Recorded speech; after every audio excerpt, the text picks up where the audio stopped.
blaring horns, impassable streets, and distressed citizens. All of this is the work of a movement that calls itself the Freedom Convoy. Truck drivers in Canada are demanding an end to COVID-19 vaccine mandates. It has disrupted major cities, clogging all key US-Canada border crossings. In the latest, the truck blockade is tightening the screws on the auto industry. These industries are left with two options, either to shut down their auto plants or to curtail production on both sides of the US-Canada border. The bumper-to-bumper demonstration has entered its fifth day at the Ambassador Bridge that connects Windsor, Ontario to Detroit. And automakers who are already suffering from a global shortage of semiconductors are particularly affected by the partial shutdown of the Ambassador Bridge, which carries 25% of all trade between Canada and the United States. However, protesters have made their demands clear.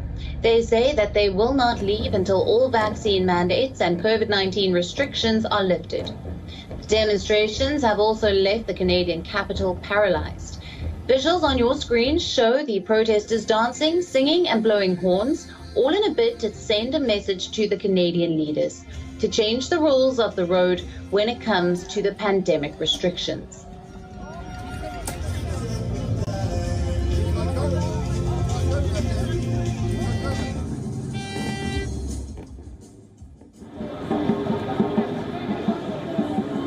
Downtown Ottawa is home to Canada's Parliament, the Central Bank and Prime Minister Justin Trudeau's office. It has been largely under lockdown after truckers occupied the streets. The police chief in Canada's capital city has tried to calm down the angry residents and has further urged more resources from provincial and federal authorities.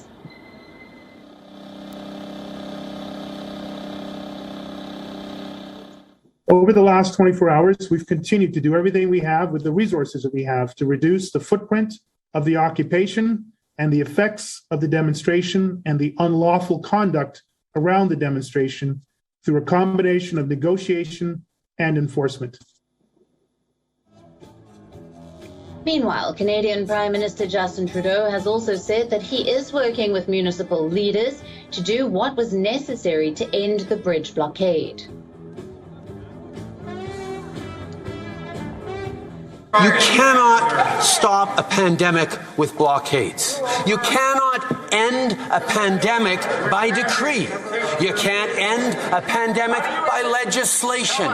You need to end a pandemic by relying on science, by public health measures, and by vaccinations. That's exactly what we have focused on through these past 2 years.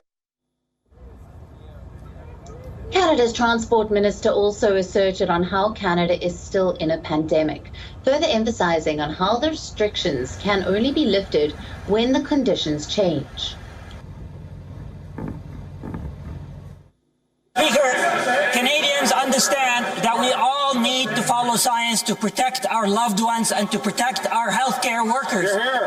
Canadians will do whatever it takes to protect their loved one. I can assure you, Mr. Speaker, our government will do what is needed to protect our health and to protect our economy. WION, now available in your country. Download the app now. Get all the news on the move.